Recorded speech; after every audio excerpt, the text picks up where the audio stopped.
Hey, Jen. What's Welcome, up? welcome to another episode of All Star Fandom Show. Tonight we got a pretty hot one for you. Look, check it out, guys. Live action Moana. Is it too soon? I guess we're gonna find out. First Boy. looks at Legend of Zelda. I know we got some Zelda video game players out here. I would love to know, we would love to know your thoughts on this one. I'll be honest with you, it looks beautiful. So can't wait to talk about that one. And we got Black Panther 3. It has been confirmed. Ryan Coogler said out his own mouth. Black Panther 3 is up next. All right. And we have Being Eddie, which was a documentary that dropped last week, which is absolutely wonderful. If you're an Eddie Murphy fan, if you've ever seen a movie with Eddie Murphy, he made you laugh and slap your knee and all the good stuff when it comes to laughing. Check out this documentary. You're going to love it. And we're going to talk about it. And last but not least, Jen having technical difficulties. Oh dear. Jen, are you there? I'm here. Yeah, that's what. This is what happens when the wizard this is what happens. This is what happens when the wizard is not available. I'm sorry. Technical difficulties. But last but not least, we're gonna do the fandom mic drop. So, without any further ado, Jen, are you ready to get this thing started? I'm just gonna hit the button. Let's go.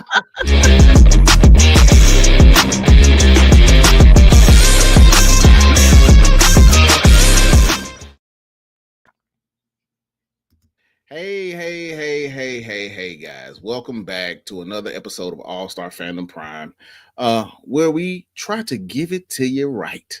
Jen, how you been? I've been good, man. How are you? I'm okay, but when I say we're having technical difficulties, you're steering the ship, my brother. Jen, when the wizard left, the video of Moana left with him. Oh no. So this is what I'm gonna do real quick.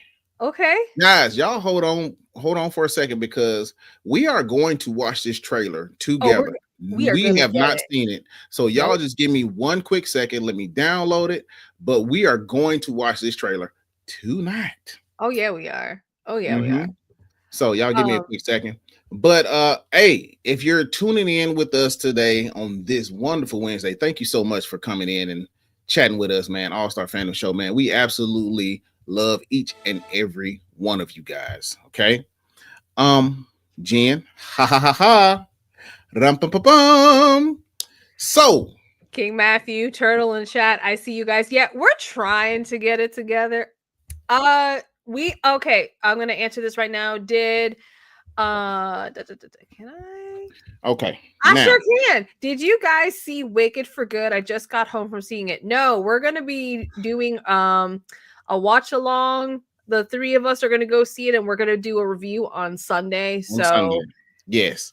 So stay tuned for that.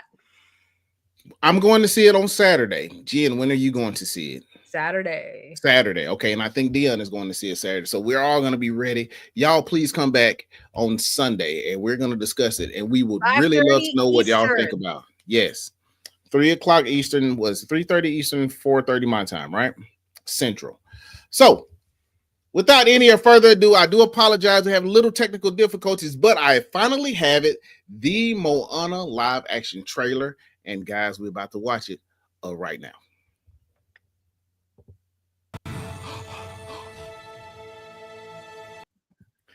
Gosh darn it, Jen, what is going on? It doesn't like us.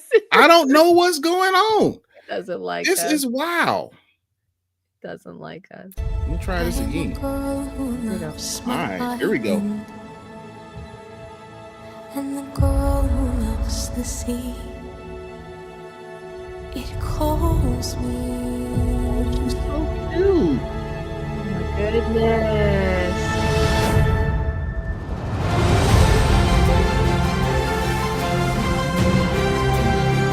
Wow.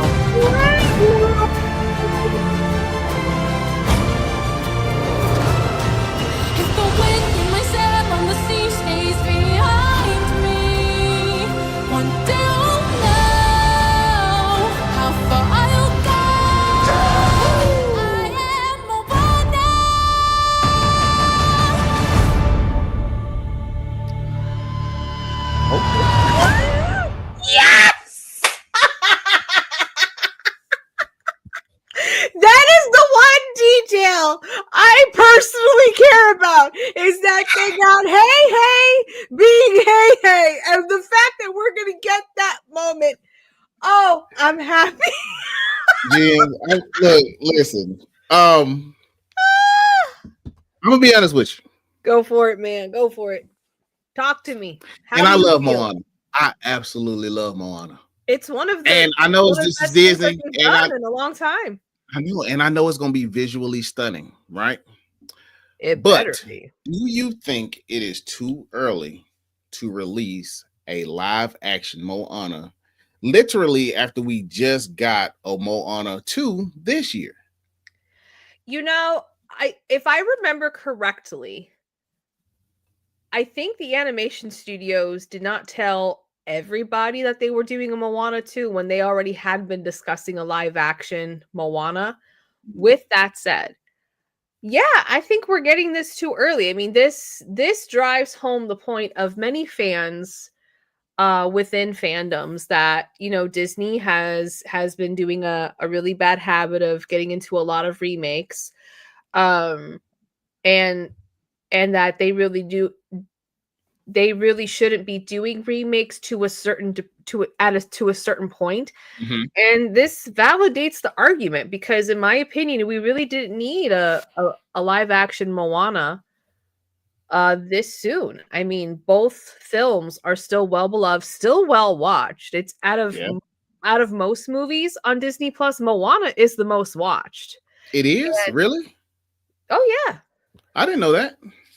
Oh yeah, there was a time where Moana was the most watched on Disney Plus for a while. And then when Moana 2 came out and then they put it on Disney Plus, it was being rewatched all over again. So Wow. Moana tracks in replay numbers really, really well. So I mean, one dope thing is they got The Rock to come back to play Maui. So Yes, they that's did. gonna be really cool to see him as Maui. Speaking of The Rock, here's There he a is. visual of The Rock. And guys in the chat, y'all tell me what y'all think. How do y'all think The Rock looks, man? I think he looks good, right? Oh yeah. He So, looks good. and we all know how he did playing, you know, to I'm gonna screw his name. Tafiti, Yeah, Tafiti. right? Tafiti, right? So, you know, he's a god, got in trouble, trying to save people, you know, doing his thing. You know what I'm saying? But the fact that The Rock is going to be singing live now, if I'm not mistaken, and if I got my notes correctly, he actually did the singing in Moana, right? He did his own singing, right? Yeah, no, The Rock is the one who sings. And the funny story is when he started playing this for his youngest daughters, and he wanted to have them realize that Maui's voice with his voice, the daughters would cover The Rock's mouth and go, "You're ruining it! Stop it!" Stop it. I just think Yeah, it's amazing. the Rock sings. I mean, Lin-Manuel Miranda worked on the original Moana soundtrack and and worked with The Rock, and yeah, those are his bars. Do you know I didn't know that? You telling me something new? I did not know that. I'm sorry. The fact that I watched this man go from being a football player at the University of Miami to becoming a mega star in wrestling. I mean, you can't go anywhere in the world and show a picture of him and people not know who Dwayne The Rock Johnson is. Go from that to a movie actor to a movie star, and now he's doing musicals. I think he is probably, I'm gonna say it, one of the most well-rounded people that I've seen in my lifetime that's gone from being an athlete to becoming an actual movie star, and his whole process of him becoming this. Oh yeah. No, I agree. Like The Rock is really one of the most well-rounded actors, and he's really digging into his acting chops. He just did another film with Emily Blunt again. It's their second film together. Their first film together was Disney's live action Jungle Cruise, which I thought was very, very good. I thought it was good too. They have really good chemistry in that one. Here. Yeah, so let's talk about this. because we were kind of talking about this a little bit before the show about The Rock and the way he looks, the suit, and we were talking Mm-hmm. about him, wrestling days versus now. Mm-hmm. And my thought is, even though The Rock was big back in his day, I don't know if he could get as big as Maui. Right, because Maui is really big, He's right? big. So, and I agree with you. I think to be honest with you, I think if he would have gotten that big now, I think it might be a little unhealthy for him because he is in his older age, right? And like I was saying before, because he just did the Smashing Machine. And I really don't know how long it Yeah. takes in between filming films.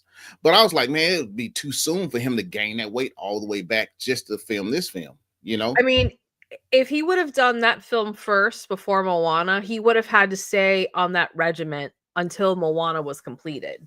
Mm-hmm. That would have been the only way to do it. But I think with the way these films were scheduled out, the live action Moana was first before that one. Mm-hmm. Okay. But I'm gonna say something. He looks good though. Oh, he does.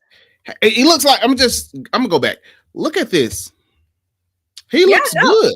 I mean, he does look good, and we were told that this was a suit, apparently. Yeah, a bodysuit, and let me tell you something. Whoever did it did an amazing job because you don't know that. Yeah, you don't know that unless somebody tells you that. Mm-hmm. Yeah, that's some behind the scenes latest. Yeah, so let me ask you this just to backtrack a little bit. Do you think that this will hurt the legacy of what's already come? Okay, so my honest opinion. Go for it. My honest opinion. I don't think it will hurt the legacy of Moana because it's real simple, Jen. People who love music and love musicals, they're gonna go see it. They're gonna go see it, whether it's animated, whether it's live action. And I know people that do love the animated old movies, and they refuse to watch the live action. They don't really like them. I personally don't have a problem with the live action. A lot of people have a problem with the live action Lion Kings. I don't. People may have a problem with live action Moana. I more than likely will not. My daughter and I, my wife, we're going to be in the movie theater to watch this movie. And I know my daughter and myself are going to sing every song. Oh, myself included. I mean, I think out of all the Disney live action remakes, I haven't had a problem with any of them personally either, because I mean, I do go in wondering, what is it about the story that's going to be more interesting because it's live action? Because with what we saw, for instance, with How to Train Your Dragon, they did very few changes. Yeah. But one of the things that sticks out with that is, especially with Hiccup learning, like discovering how to ride a dragon, the stakes are real. Yeah. The translation of emotion with actual live actors hits so differently. And we've seen this with every live action that's ever been made. So I'm very interested to see what this is going to be, what if there's going to be any small changes to it. I must comment. I must comment, King Matthew. King Matthew, I agree and disagree. For one, I really, really, really love the live action Aladdin. I absolutely loved Will Smith as the genie. And I know a lot of people. Oh, I did too. They really love Robin Williams because that's the genie they grew up with. But me being a musician and an artist, the way I think, I like to give everybody a chance. And when I finally watched that film, and then I watched it with my daughter, I was like, man, Will Smith did an absolute great job. Now, as far as it being the best live action Disney so far, I like the Lion King over Aladdin. I still love the Lion King. That's like my number one. That's my number one, Jen. What's your number one? Oh, that's live hard. Action Disney. That's hard because I enjoyed Aladdin for what it was. And honestly, out of all of the actors that could have been picked for the genie following Robin Williams, Will Smith was the best pick.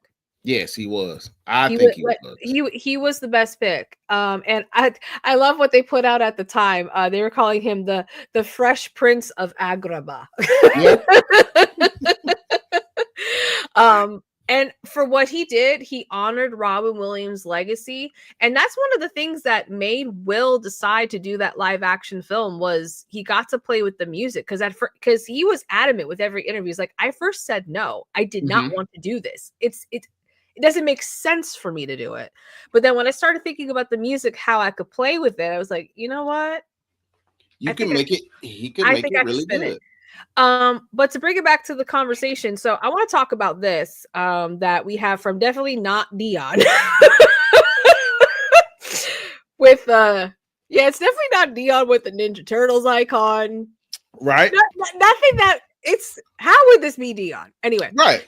this is a really great question because everyone has had their comments about the Disney live actions, but How to Train Your Dragon is shot for shot. Shot for shot. And everyone absolutely loved brilliant. it and kept saying to Disney, this is how you do a live action remake. They were like on pillars. Yeah. And So I'm gonna say something to definitely not Dion. If you have not seen the live action version of How to Train Your Dragon, please take a moment and go and watch it. It is absolutely wonderful. It's shot beautifully. It's shot on location in Iceland. Mm-hmm. The flying shot sequences. Oh, it's beautiful. Oh my golly.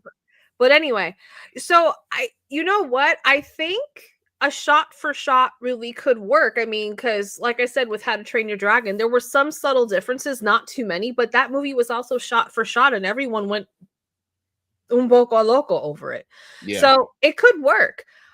But the question still remains if this is too soon. I say it is. And then to answer your previous question, I think my number one favorite live action remake was live action Cinderella when that one came out. Yeah. That was a good one.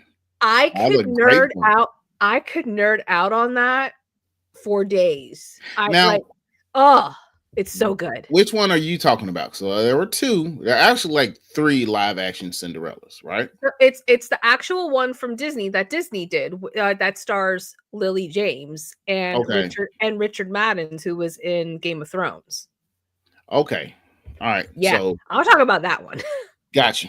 Because that's the official Disney live action remake. Oh yeah, and I love the Brandy one too, Turtle. I absolutely, because I was going to say that's the one I absolutely love. Brandy and Whoopi Goldberg and Whitney Houston. Oh my God, Whitney Houston as the fairy godmother. Back then, because I remember this being a kid, you know, that was the talk. Like it was a big to do for this to come out because it was the first time we had a colorful cast. Yes. Yep. A very diverse cast. And like the cast was like no joke. Like you said, Whitney Houston, you had Brandy, you had Whoopi Goldberg.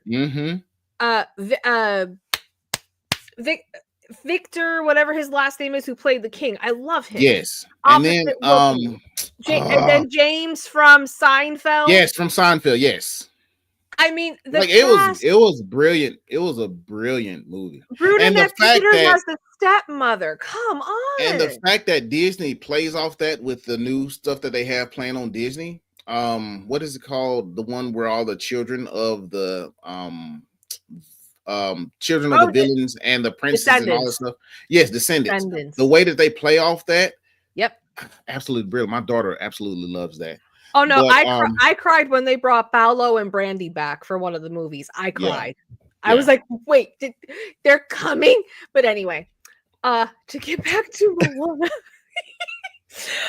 Oh my goodness. I think there was another question I wanted to ask. I think it will because the emotional beats with How to Train Your Dragon still hit, and I would dare argue hit harder. Do you think that they're going to have the same emotional beats in this one? I do, and I think with every movie Disney comes out with, every time they come out with a new or a remake or something, is to get a younger crowd, right? It's to get that younger crowd, to have them hooked forever, just like they hooked us forever with Disney, because we're all hooked on Disney. We absolutely love Disney. It's a magical place. When you go there, it's magic when you watch the films, listen to the music, and see all the beautiful photography. Mhm. I think the emotional beats, I think they will hit the same because you have to understand it's gonna be a new crowd watching this as well. Oh yeah, big time. So I think it's gonna hit whatever it needs to hit, and I think it's gonna be absolutely beautiful, to be honest with you. It's, you know what? I mean, I don't have any doubt with that because so far with all the live action remakes Disney has done, both special effects and stuff that's either filmed on sound stages or location have come out beautiful. 1 million. Especially Absolutely. Cinderella. Oh my goodness. Well, did you have any more questions about Moana or any more thoughts on Moana before we moved on to our next segment? Honestly, no. I mean, I think we covered the big questions about it. It's just, let's just see what comes out. I mean, I'm still gonna go. Me too. I'm gonna be there. Yeah, We're gonna be in there. we're all gonna. We might review it. Yeah, I'm pretty sure we will. We're gonna probably review it anyway. Yes, we probably are. But moving right along, we have something brand new.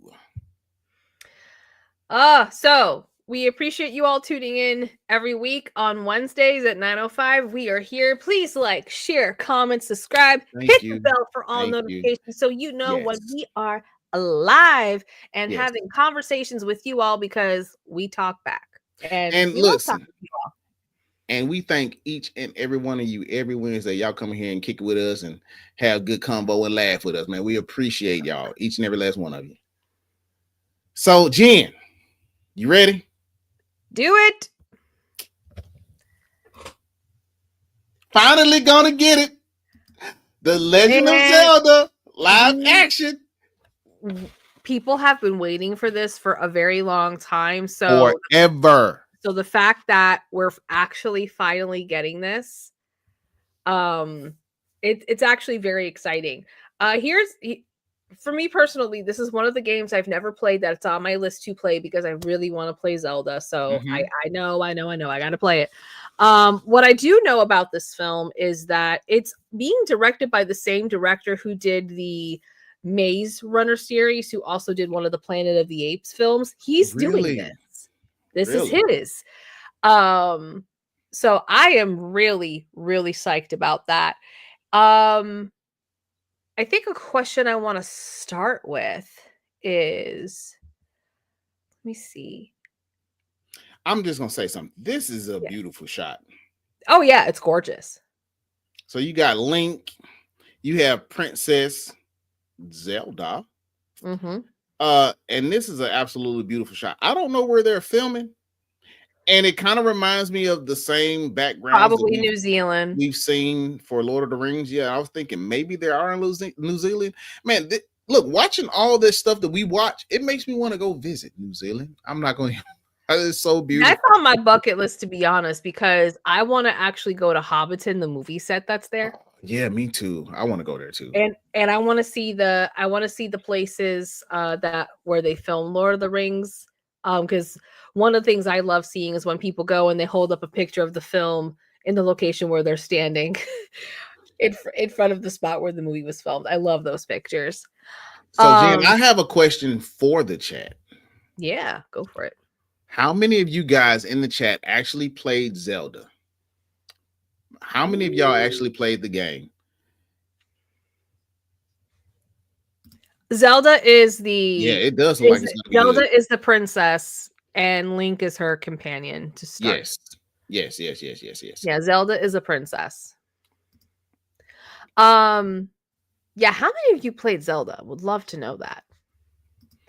So I got a quick little synopsis because Jen, and since we're telling the truth on this thing this evening, I didn't play it. I didn't play it either. That's okay. It's okay. During this time, this was my Ninja Turtle video playing days. And on the Nintendo 64, for the youngins that don't know what the Nintendo 64 is, just Google it right quick. Google. Man, we were playing Ninja Turtles like 24/7. Yeah. And that was crazy. So when Zelda came out, it was Ninja Turtles and Super Mario Brothers. I didn't even want to look at Zelda. I was like, get that out of here. My home would be like, hey man, let's play this. Yeah, blow it off. Get it ready. I was like, no. We're not playing that. But I think the movie looks like it's going to be absolutely beautiful. Yeah, and I think a question that I wanted to ask, this is definitely going to be a fantasy. It's going to have similar hues possibly to Lord of the Rings, depending on the location of where it's filmed. I'm wondering though how dark they're going to go with this, or if they're going to keep it a little bit on the lighter side. Again, I'm asking this just because I've never played the game, so I don't know.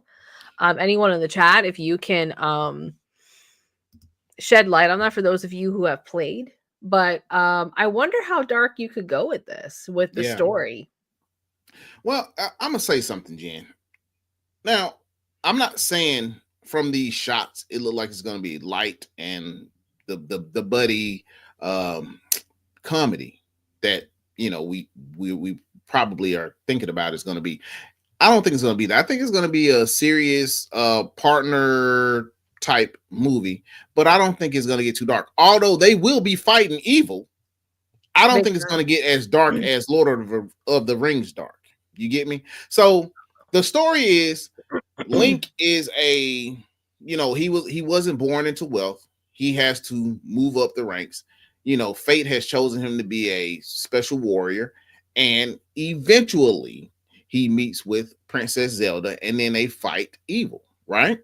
And then eventually, I do believe they fall in love, from what I understand, right? So, and during all that, I'm not saying that they can't get dark, Jennifer. I'm not saying that at all. But I don't think it's going to be as dark as Lord of the Rings, or like, what's another buddy lady and girl, like Underworld super dark. I don't think it's going to be like that dark. I'm thinking there's gonna be some monsters and stuff like that, but it's not gonna be as scary or as dark as people think it is. I think this would be something I can probably still take my daughter to see, and it's not as gory as other films. So I think we can go to this one together and enjoy. Oh, I think so, because I think they're going to target the people who have been playing Zelda for years and love Zelda, because this is something the fans have wanted for a long time. But I think they're also going to make sure that they, also, also aim for a younger audience, to draw a younger crowd in. Because as we know, as certain things have come up in the movies, there's also a draw to going to the original thing to see what the movie is about, whether if it's a book or a video game, or sometimes even an original remake, like with Frankenstein, for example. With the new Frankenstein, some people are going back to older renditions that have come out just to compare, to see, which is the better interpretation. It's Guillermo. And can we go on a quick side mission? I just got to say this. I have got to say this. That movie came out Friday, Frankenstein, right? On the 7th. On the 7th. I'm sorry, on the 7th. Do you know it's already in the talks for an Oscar? I'm not surprised. I am not. I already knew that, and I'm not surprised, because I actually started watching it. I need to finish it, and I did too. Ooh. Yeah, it's pretty intense. And if you guys like Frankenstein, if you've read any of the books, if you've seen any of the movies, take a look at this. Frankenstein is on Netflix. It came out on the 7th. It's beautifully shot. It is it's absolutely beautiful. And I mean, even with the grittiness of, they're in London, right? The grittiness and the grime of London and how filthy it was back then. The shots are absolutely beautiful. The cinematography is absolutely wonderful. The music is over the top. And the guy that plays Frankenstein, Jacob, brilliant. Is his name Jacob? And I'm not talking about the guy that plays the Dr. Frankenstein. I'm talking about the monster, of course. The creature. No, that plays the creature. Yeah, the gentleman who plays the creature, his performance is superb. And I'm sorry that I'm not remembering your name. So here's an interesting comment that I shared just a moment ago. Do you think he will talk? Link? Because Link is mute besides grunts in the game. That's interesting. So, Turtle, here's something that I didn't know. I didn't know Link was a mute. Now, as I hope it's not a comedy either. I promise you, I hope it's not a comedy, because the way it's looking here, it doesn't look like it's going to be comedic at all. I mean, it might have little comedic. There might have some tone, but I think this is going to be like drama, romance, right?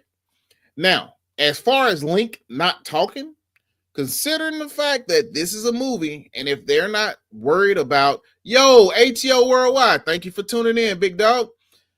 Considering the fact that this is a movie, this is the first live action movie, and I'm going to say this, and somebody wrote this script, I'm going to say Link might have a couple of words for y'all. Yeah, I mean, since they're making this a live action, I can't see them having Link not have dialogue. So it's going to be interesting to see, for those of you who know the game really well and the storylines, and from what was shared earlier in the chat, there's a lot of different storylines, actually seeing full dialogue with Link and Zelda and how that's going to play. Hey, Sage, how you doing, man? Thanks for dropping in. Well, Jen, check this out. So I got a question. So I was just thinking about this. So if Link is a mute, why is he a mute? Like, did they cut out his tongue? Did he lose his? Oh, no, no, I don't think they mean mute. I mean, like, he just doesn't talk at all. Okay. So he probably can talk. He just doesn't talk. Like, yeah, no, like in the game, because, you have characters, and you have, you have like the little excerpts of short dialogue. Yeah. I don't know if that's in this game. So the fact that Link doesn't have a voice technically, like, because it's like there was no one that, it's not like some of the other characters, like Hogwarts Legacy, where you make up your own character, but but in the character build, you can pick your voice. So when there's dialogue going between characters, you hear your character's voice dialoguing with other characters. So I think it's just a matter of, if there really is no dialogue. Oh, thank you, Sage. Link's dialogue is Haya. So the language within the universe. Okay. Got you. It's like the Persona games. Oh, copy. Thank you. Thanks, Sage. So yeah, but yeah, to get back to the point, so if there really is no dialogue, yeah, it's going to be interesting to see, two characters who don't have a lot of dialogue actually have dialogue. Right. I'm going to be honest with you. Although I hadn't played this game, I look forward to seeing the movie, because, I absolutely love movies. I don't have to play every video game before I go see a movie. No. So I look forward to I'm looking forward to seeing this movie.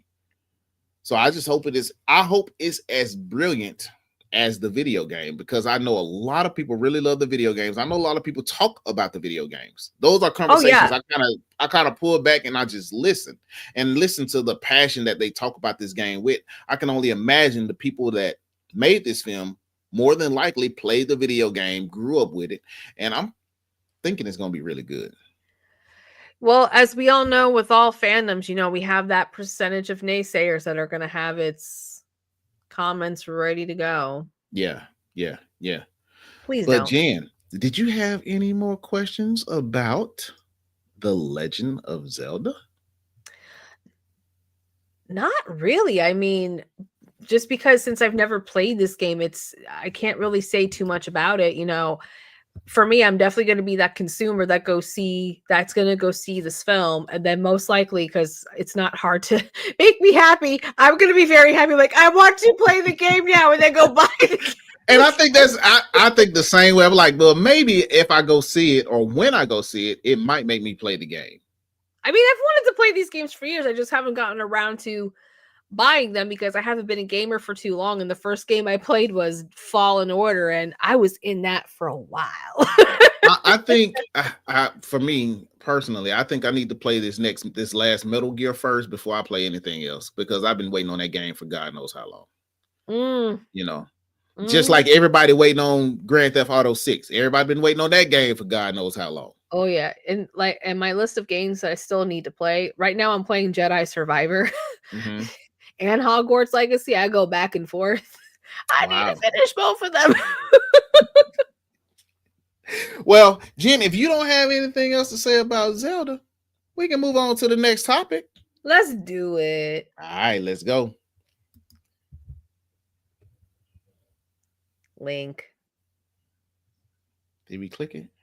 Oh, you're still looking at Link. There we go. Ooh, here we are. See, I'm still on delayed time. I don't know what's going on, but hey, check this out.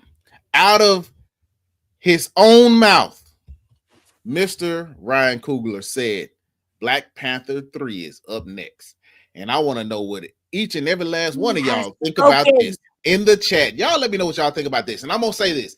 Only one person has definitely been chosen for the cast, and that's Denzel Washington. He's the only person that has been confirmed for the cast.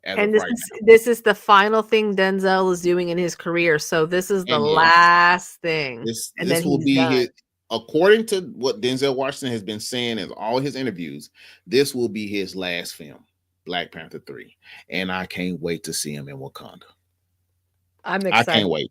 I'm excited to see Denzel in Wakanda. I'm surprised that he hadn't been in Wakanda already. Man. But anyway, so what do you think Ryan's going to do with Black Panther 3 as far as evolving the franchise without Chadwick? I mean, we have Wakanda Forever, but that was more of the mourning of Chadwick in a very interesting, unique place. And, you know, having to pivot from the original plan. The intro of Wakanda Forever hit so hard. I mean, it hit everybody just so hard. I never, ever, Jen, have cried at the beginning of a movie. Ever. Yeah. This movie had everybody in the theater bawling before the first scene came on. When they showed the Marvel, the logo, and it was all silent, and it was just the Black Panther running across the screen. Oh my God, I'm getting chills thinking about it. Where he goes from here, here's my theory. We've talked about this before, Jen. And man, if I can manifest this, if all of you all know this young man by the name of Damson Idris, we talked about it. I think he is going to be the next Black Panther. And in my mind, I'm thinking they're going to fast forward, and I could be 1,000,000% wrong, but who knows? I think they're going to fast forward in time a little bit, and the little T'Challa that we met at the end of Wakanda Forever is going to be 16 or 17, 18, and it's going to be whatever that range is. Yeah, I think it's going to be time for him to take over the mantle as Black Panther, and it's going to be Damson Idris. That's just my thoughts. That's what I'm thinking. And then from there, they move on to the next big bad in the Black Panther universe. But that's my theory. What do you think, Jen?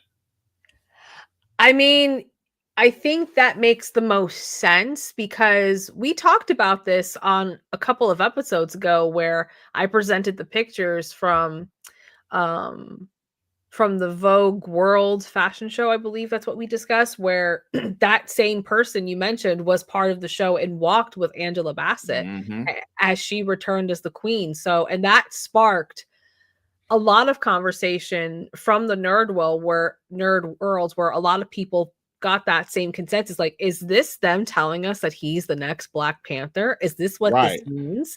I mean, people are already talking about it. A lot of people are actually wanting that. Here's an interesting comment. I actually think John Boyega could possibly be casted as the new Black Panther. He was great in the new Star Wars films. Thanks, King Matthew. He was. I mean, And I wouldn't be mad at none of these young black actors no. getting their hand or their hat in the ring for Black Panther. Oh I yeah, would love it. because they're going to respect what Chadwick did. I mean, Mm-hmm. we t- and we touched on this a little bit with Will Smith when we, side missions with Aladdin. Will went in with the best intentions of honoring Robin Williams' legacy. Everything that he chose to do was not to outshine Robin at all. It was Mm-hmm. to find His his own voice. his own voice, his unique niche, bringing to the table, his style and how he presents different characters depending on the character he's playing. But it was all, respecting what came before him. So it's Mm-hmm. going to be the same thing no matter what actor comes to be the next Black Panther and Black Panther 3. They're going to respect the legacy and honor Chadwick well. But yeah, I think that makes the most sense because we were introduced to his son at the age he was in that film. So I think it will make sense to time jump to do that, where he takes his father's place and becomes the new Black Panther after Auntie Suri. So Mm-hmm. yeah, I think it could work. And I think we also talked about it too with Will, who was here recently. I think when we were doing I think he was on that same episode actually, because we were talking about, Marvel and with all the other stuff Marvel's doing, with the multiverse still and how some people stay and some people go and, finding a way to make it right. Mm-hmm. Because the other question is, with Black Panther 3, could Black Panther 3 really reestablish Marvel in the momentum after mixed reactions with recent films? Whew. Okay. Well, let me pose a question first before I answer that. Yeah. Okay. Do people think Marvel has gone down since the last Black Panther or the last film that they think propelled Marvel to the next level? I think the waters are muddy to a degree, and it's only because, especially with what's that one show that a lot of people did not care for? It's one that I have. Ironheart? No. It was another one before that. Uh, I forget. But Are you talking about Moon Knight? Because a lot of no. people. Okay. It's the one with all the agents. Oh, the Agents of Shield. Yeah, I don't think a lot of people cared for Agents of Shield. I think there was something else that came out after that. Because Marvel's had a few really good hits. WandaVision out the gate, superb. If you have not seen WandaVision, go check it that out. is absolutely brilliant. Moon Knight is phenomenal. Winter Falcon, that's what I call it to shorten. I loved it. It was really fun. But then, like, where people start making comments about shows like Winter Falcon, for example, you have to remember they had to change the narrative because we just got into the pandemic, because the original concept of that show was them being in a pandemic. Yeah. And they felt, you know what? This is not the right time to do the story. We got to change it up. Mm-hmm. And that's when it started going, where we started seeing that, where Marvel will do things and then change things at the last minute, change stories, fix things in post, where it got really weird. And then we had that whole thing with that with the actor we've spoken about recently, with possibly his return as Kang, and how that threw everything off. Yeah, I know, I just call it Winter Falcon for short stage. It's a long title. So I mean, I think there's a lot of mixed comments within the Marvel fandom of the shows and the opinion of Marvel and how they've handled things since Endgame. So, I mean, I really think that they have done really well recently, because even the shows that didn't get a lot of attention, like The Eyes of Wakanda, that's a brilliant show. Oh my God, that show was so good. And I don't understand why people are not talking about it. It's a phenomenal show. It's 4 short stories that's absolutely genius, showing the history of the war dogs, which is absolutely needed because most people don't even know why the war dogs exist. Of course, you need spies and people to do things in your country. There's every country in the world, but people don't know the history of the war dogs, how they became the war dogs, and the sacrifices that all of them make. Yes. For Wakanda. Yep. I think to get back to the question, here's the thing, guys. We all know Ryan Coogler has whatever magic God gave this man. He has it right now. Yes, he does. Everything from Fruitvale Station that he's ever touched has been magnificent. And to say if it might revitalize Marvel, sure, I believe it might. But I didn't think nothing was wrong with Marvel to begin with, like they needed any revitalization.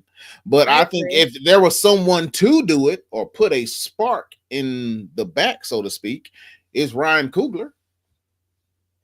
I mean, and there's other shows that have come out recently that have done, in my opinion, really well. Moon Knight is phenomenal. Mm-hmm. Agatha All Along, people did not expect, and that is a phenomenal show.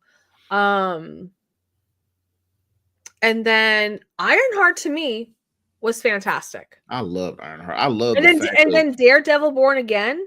You know, we're really with those recent shows, we're trekking in a good direction. Yeah. And I can't wait till Daredevil comes back out. I really was hoping that I really hope that they make a season 2 of Ironheart. And I don't care what nobody else thinks about that. I loved Ironheart. I love the fact that you have Ironheart doing magic.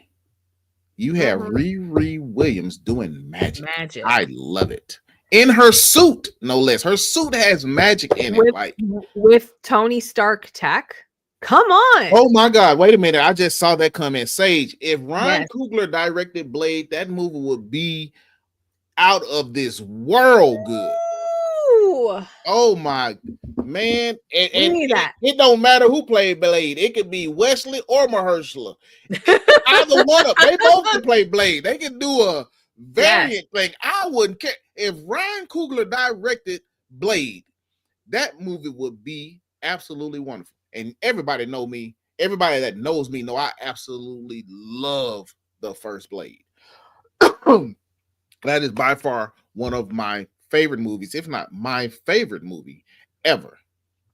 I absolutely love Blade. So if Ryan Coogler directed the next Blade, man, that would be amazing. That would be dope. That would be amazing. I would love to see his interpretation of Blade 1,000,000%. Yeah. So, Jen. Doc. Denzel Washington. He's been working lately. He's been out here working lately. And we've talked about Denzel Washington. Did Denzel Washington come out with like 12 movies in 1 year at one time? Like in the 90s, like one of the 90s years, he had so many films back to back. Like realistically, I think it was 1995 or 1996. Denzel Washington had 4 or 5 movies in 1 year. Mm-hmm. And now he's been working lately. Like when you look up, Denzel is in another movie, and these movies are not just thrown together movies; they are good movies. Yeah. So, and then for him to go and say, "Hey, I want to be in Black Panther. I want to be in Black Panther 3," it's like he manifested it. I don't know if they were talking to him before that, or he just said, "No, I want to be in Black Panther 3." Like this man is a legend. It's like he says to his agent, "I want to do Black Panther." Done. Yeah, and they go and find somebody. Hey, y'all better start writing. Hey, Denzel's gonna do Black Panther. Oh, okay. Script people, hold on. Thank you. Yeah, y'all better start writing it. Writers' rules. Denzel's in. What? And listen, Denzel Washington said this is gonna be his last film. Do y'all really think Ryan Coogler not gonna put both feet in this thing? I'm talking about this movie finna be so good. I'm getting excited just talking about the movie. I can't wait to see Denzel in this because, like I said, I don't know why he has not been in it yet. So the fact that we're gonna see Denzel in Wakanda doing what Denzel does best. Denzel does best. Yes. Oh my goodness! Now there is one thing that I do want to see.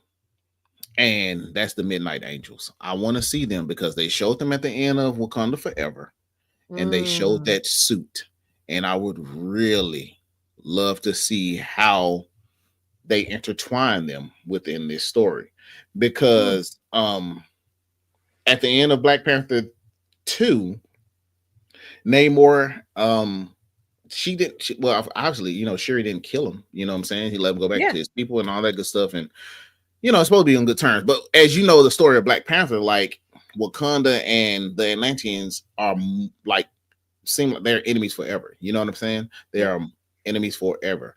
Yep. So I would love to see if they even bring the Atlanteans back for this film, or bring in another big bad, like I said. But I can't wait to see whatever they create. I'm gonna be in line to see it. Well, it's going to be interesting with how it's going to fall into the other Marvel projects for apparently this big setup that's going to come in the future, especially now we have Doctor Doom. So how does it fall into building up toward Doctor Doom? Or is this or is this going to be something else after Doctor Doom and it leads to something new? I have no idea. And then that's another question that I've kind of had this in the back of my mind, right? Mm-hmm. Like, so when Doom comes out next year, because Yeah. I can only assume Black Panther 3 will not come out for another 2 years, right? So Yeah, whenever I mean, Doom, because they're not filming yet. no. So whenever Doom comes out, I wonder, is there going to be a Black Panther element in there, to say if he is even part of that quote unquote Avengers, right? Or Well, remember that's how we got the introduction to Chadwick as Black Panther. His character cameoed in a different Marvel movie with a whole bunch of I think it was Civil War. Yeah, is where we first see Chadwick as Black Panther, Civil War. So, or was it the Winter Soldier? No, it was Civil War. Yeah, Civil War. I was thinking about they could do that again with this one. They have that's how they introduce who the new Black Panther is going to be by basically doing the same play as what they did with Chadwick, where he just comes in out of nowhere and you're like, wait, he's here. Who is it? Yeah. And then you get the reveal, and then you have the setup for Black Panther 3. Yeah, man, I think it's gonna be brilliant. But I can't wait. I can't wait, Jennifer. Like this one excites me. It's gonna be good. This one excites me. And then to hear it out of Ryan Coogler's mouth, he said the question was, because I watched the interview. The question was, so is Black Panther 3 next up? And he was like, normally I wouldn't tell you this. I wouldn't say anything. He said, but to the interviewer, he was like, because it's you, I'll go ahead and tell you the truth. He was like, yeah, Black Panther 3 is next up. So I can't wait. Yeah, the fact that he can actually say that and confirm it, that means everything's to go on the back end. And it's just a matter of, okay, let's get the scripts written and let's figure out production. So Sage's comment. Did you see it? Yeah. So I like that too. I mean, and then not only just a director with like his creative juices are out of this world. Yes. Just the way he sees, through the lens, like it's amazing. And I mean, and we've talked about darn near every movie he's done, right? So I love it. Oh yeah, that's still a brilliant film, King Matthew. Oh, yeah. Black Panther 1 is absolutely brilliant. And I can't, me, Jen, I can't wait to hear the music. Oh my goodness. I hope the original composer comes back. I can only imagine. Ludwig, wasn't it? Yes, I can only imagine what they are creating right now. Even after hearing, hey, Black Panther 3 is up next. I can only imagine. He probably went into his studio right there and started writing music. Like, nah, let's go. Please let it be Ludwig. I mean, mwah. Mwah. So, oh my goodness. Jen, do you have any more comments or questions or about Black Panther 3 being up next? You know, honestly, I hope we get a solo Black Panther game. Ooh, gee. I If we do, you know we have to play that one, right? You know oh, we got to play we're that. We gonna got to play play. that one. Yeah, I would really love to see a solo Black Panther game because whether you do Chadwick's Black Panther or a different Black Panther, you could do so many different stories with just Yes. Black Panther from any generation of Black Panther that has come. I would love it. Jen, imagine the world you can open up on a video game. Like, Oh. imagine seeing Wakanda. Oh my, Yeah, yeah. Jen, the video game. I would love a Black Panther, a solo Black Panther video game. You know, it's why I hadn't even thought about that. Because we got a taste of it in one of the Marvel games that came out where Black Panther was with it, where you go to a part of the story. And I think there was supposed to be another game coming out with our OG Captain America and the Black Panther of that time. Oh, I remember that. I remember seeing a video about that. We watched the trailer about that, right? Yeah, we did. We did. Yeah. On our show, we've done that. So you can't tell me that there's no way we can't get a solo Black Panther game. I mean, come on. And I think it'd be absolutely wonderful. Sage. Yes. Yes. Yes. Thank you. Man. But Black Panther 3. Let's go. All right. Well, Jen, let's move right along to one of my favorite people that has ever You were been. so happy about this. You ready? I'm ready. Hey, man, Big Eddie. this okay. So everybody has their favorite. Everybody has their favorite comedian. Oh yeah. Okay. Richard Pryor, Red Fox, Dave Chappelle, Tracy Morgan. You know, the list goes on. Kevin Hart, Chris Rock. This guy right here, Eddie Willard Murphy. I don't think that's his middle name. Please don't come for me. I was about to say Willard. It's like when Scooby's first name was dropped. Scoobert? No, no, What? Eddie Murphy. Eddie Murphy for me is, man, is the best at what he's done. Is the best at what he does, and the amazing thing is he can keep going. And you think about it, Jen, he's only done 2 comedy specials, 2 comedy stand-ups. That is insane that he's only done Only 2 comedy specials. And absolutely brilliant on stage. Absolutely brilliant in every movie that he's been in. I'm talking about from the animation to live action to anything he's done. Now, has he had a couple of movies that weren't all that good? Yes, of course. But anything else he's touched has been absolute gold. But there was a documentary that came out about Eddie Murphy last week. It is playing on Netflix, and we actually have the trailer here. And would you like to watch the trailer, Jen? Please hit the please. Let's check it out. Let's do it.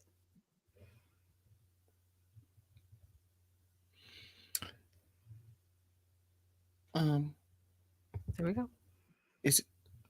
Come on now. We view comedy. Who took all the money? Shrek. Yeah. Yeah. Shrek. God damn, this your place?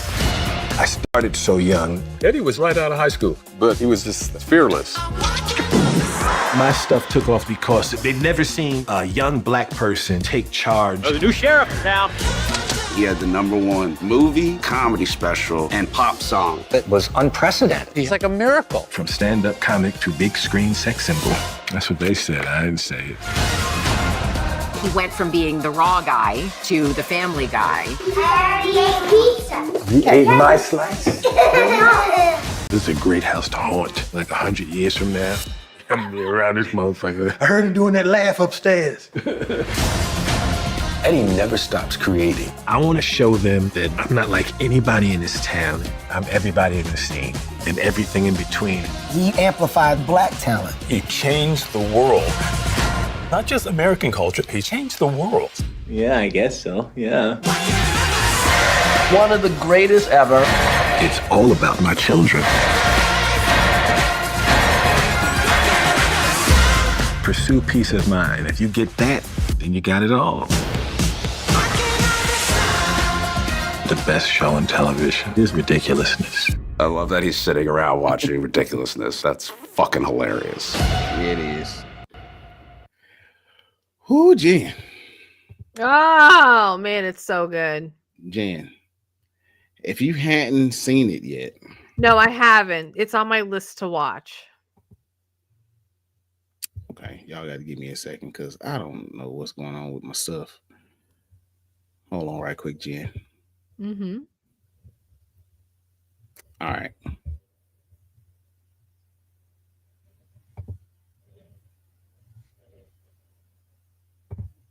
Here we go. Back at it. Jen.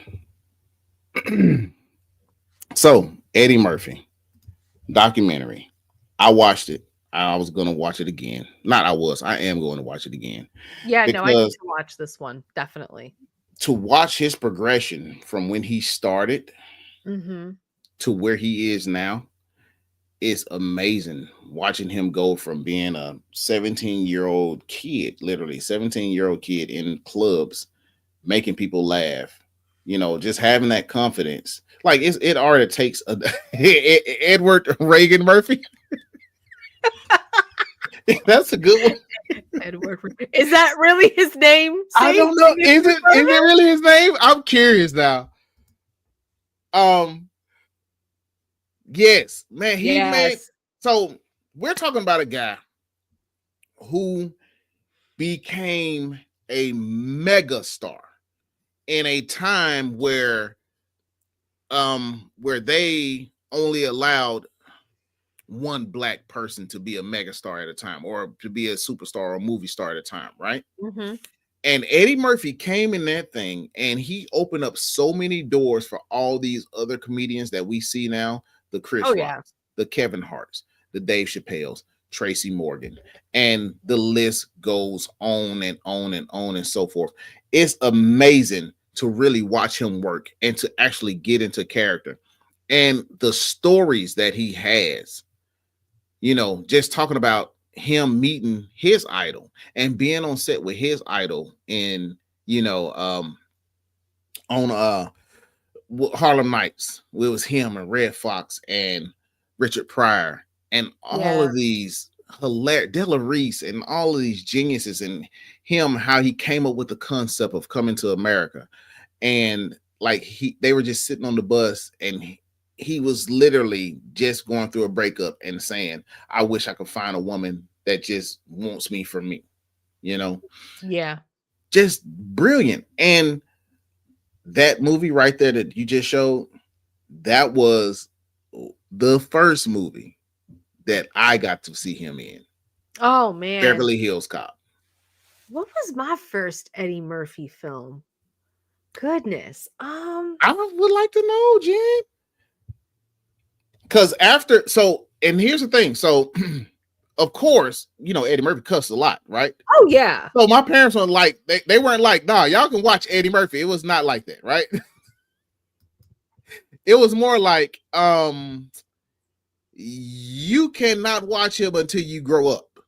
Right? Because, like, he cussed way too much. So when I grew up, watch him until you're an adult. Right. So when I grew up, I went back, and when I say grow up, I mean like maybe 15, 16, and I went back and watched Trading Places because I didn't know at the time, because I was younger. I didn't know at the time that Eddie Murphy was on SNL. You know what I'm saying? I didn't know that. So I had to go back and watch his SNL stuff, right? To see how he set up a joke, see how he does in a skit, like see how he acts in a skit, right? And then I had to go back and watch Trading Places with Dan Aykroyd and Jamie Lee Curtis And I was like, oh my God, this is a brilliant movie. And I was like, man, and I just felt like watching him on screen gave me more confidence, being the person that I am. You know what I'm saying? Yeah. And I was thinking to Yes. myself, like, man, if Eddie Murphy, look at this, 4 legends. Oh my 4 gosh, look at legends, this. right? This. To watch This. him go through Wow. the stuff that he's gone through, My and goodness. to not be in any BS in Hollywood Mm-mm. is amazing. It's amazing. And his whole story is amazing. It's amazing how he introduced, how he brought Chris Rock on. And Yeah. you think about it, Eddie Murphy put a lot of people on. I know a lot of people probably weren't paying attention and coming to America to the guy sitting in the chair getting his hair cut. That was Cuba Yes. Gooding Jr. You know what I'm saying? Yep, that was Cuba. Yeah, that was Cuba. Another brilliant actor. You know what I'm Another saying? one. Mhm. I mean, you got Tracy Morgan, you got Dave Chappelle, and all these guys in this picture look up to that fella sitting right there in that chair. Yep. They all look up to Eddie Murphy because he is the GOAT. And I say if it hadn't been for Eddie, I don't think we get Martin. I don't think we get Martin Lawrence or the Martin Show. You know what I'm saying? I don't think we get Chris Tucker. But it just shows how influential he is, because that's a really interesting thought to talk through. The idea of, with some of the things we have in pulp culture, would we still have received those same things without certain people like Eddie? Would that still have come on the map at all? Or let's just start here. Just think about the movies that Eddie Murphy did out the gate that was controversial. Boomerang. I don't know if you've seen the movie Boomerang. That one I haven't. I know that. Absolutely beautiful movie. It stars Eddie Murphy as the lead, of course. It has Robin Williams, Martin Lawrence, David Allen Greer, John Witherspoon. Oh my God, the cast is amazing. Leela Rashawn. It's an absolutely brilliant show. I mean, brilliant movie, right? Yeah. And when Eddie brought this to the movie execs, it's an all black cast, basically, right? It even introduced. I'm not gonna say it introduced. I don't know if Chris Rock played Pookie first or he was in Boomerang first. I think he was in Boomerang first, right? Oh, I don't remember. This is Eddie Murphy bringing him on into the movie game, right? Yeah. But anyway, they had an issue with when he brought Boomerang up because it was an all black cast, and then the execs was like, well, where's the struggle, with the black people? And Boomerang, these guys make money, like they're on Wall Street, they're marketing execs, and like they have money. And Eddie Murphy's like, yeah, there is a struggle. Black people have money too. Like, come on, dude. Is that how do you think they buy clothes? Yeah, like, what is wrong with you? That movie for me, and I was not supposed to be watching that movie. I watched it with my older brother. He's 11 years older than me, so he was like, "Nah, consider you watch the movie." Man, my older brother, I can say he has put me up on a lot of comedians, because if it hadn't been for my older brother, I wouldn't know who Martin Lawrence is, or Bernie Mac, or Adele Gibbons. Oh yeah, or none Bernie of these Mac. people, because oh my goodness! if it hadn't been for my older brother who let us watch Def Comedy Jam, yep, I wouldn't know none of those geniuses, right? But it all started with this one when I first watched Beverly Hills Cop, and man, I fell in love with comedy right then and there. And it's Eddie Murphy for me. That's my guy, Eddie Murphy. I love everybody in this picture here that I'm talking about. I love Tracy Morgan. I love Chris Rock. I love Dave. I absolutely love Dave Chappelle. I mean, look at this. I can't get over this picture. This is such a moment in time. Whoever captured this moment. Yeah, I agree with what King said. I would have loved to see Eddie Murphy in a Friday movie. Oh boy. Man. But this one here, now I know our guy. I know our guy who's not here this evening. This is probably his favorite Eddie Murphy movie. This is Coming to America. Hakeem, man, you're talking about, and this It's his most popular movie he's ever done. Is it his most popular movie? To me it is, because when in most conversations I have heard about Eddie Murphy, what everyone talks about is Coming to America. They always reference Coming to America first. I'm gonna say this is his, because I don't know the statistics, but I would say this is his most popular movie amongst adults. But you know what his most popular movie is amongst younger people? Shrek. Exactly, because they didn't even know he was in this movie. No, he's Donkey. Right. And oh my goodness, we hadn't even talked about his voice acting. You know, Mulan. Yeah, because he's Mushu. Yes, he is. He's like, Mushu. Man, you think about it, Eddie Murphy has done every single genre of movie. Oh, he has. He's done Vampire in Brooklyn. That's horror. You right? So horror comedy, right? He's done the rom-com, Boomerang, right? He's done dramatic, Dreamgirls. He's done action, Beverly Hills Cop. He's done animation. You know what I'm saying? He's done everything. Please, somebody tell me why this man don't have an Oscar. Somebody tell me why Dwayne Murphy don't have no Oscar. Somebody tell me. I know I don't know his middle name. I'm sorry. I'm gonna give him one to somebody tell me what it is. This is gonna be the thing of our show now, like giving these random middle names to Eddie to see which one sticks.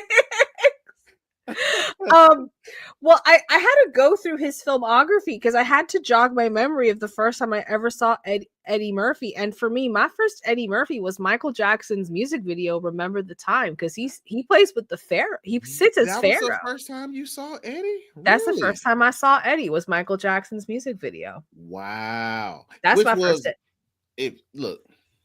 Brilliant. Absolutely brilliant video. That's another one of those world stoppers when Michael Jackson released Remember the Time. Oh. That was that and Thriller.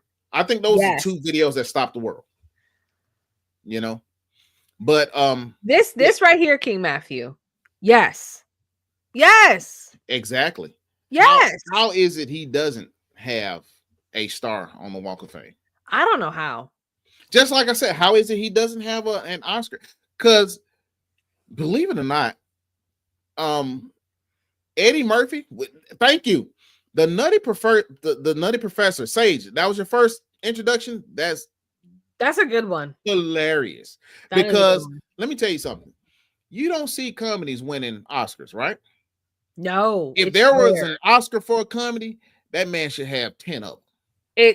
It is very rare for a comedy to win awards, period. I mean, it would have to be such a showstopper. And the Nutty Professor absolutely was. Oh, 1 million. And guess who was on stage with Eddie Murphy in the Nutty Professor? None other than Dave Chappelle himself. Mm-hmm. And he said they had such a good time. I would have loved to have been on that set seeing both of these guys improv, or just seeing Eddie Murphy improv. Oh my goodness. Especially with the whole stage scene where they're talking about each other, they're going back and forth and they're roasting each other. Oh my goodness. Oh my gosh, yes. Like to be a fly on the wall during that. You know what you want to know what my first Dave Chappelle was? What? Robin Hood Men in Tights. Yeah.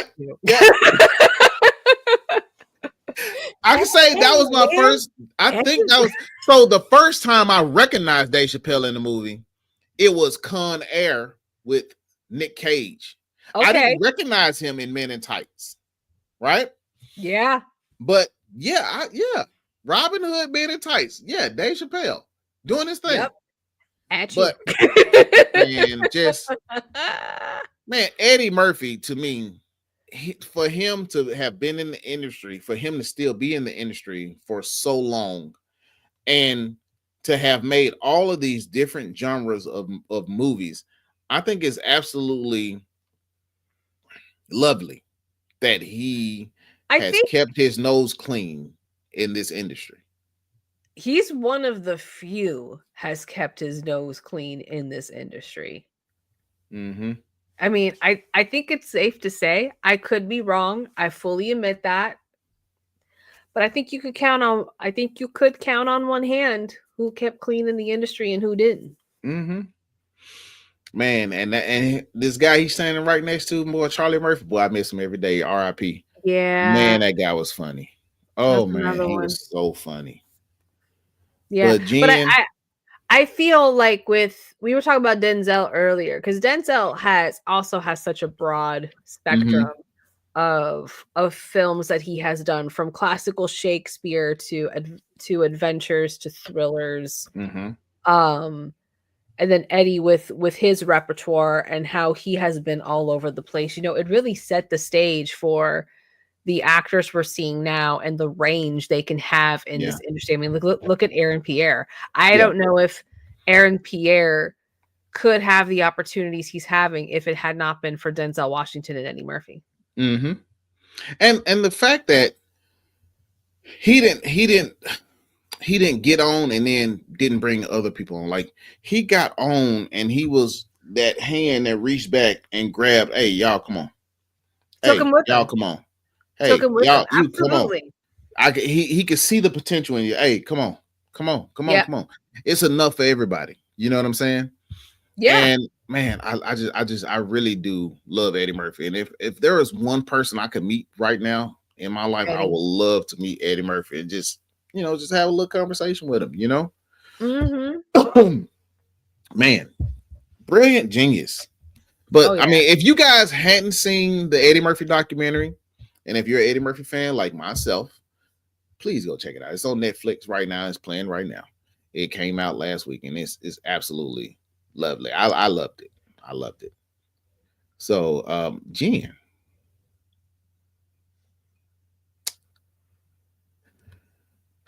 let me ask you something.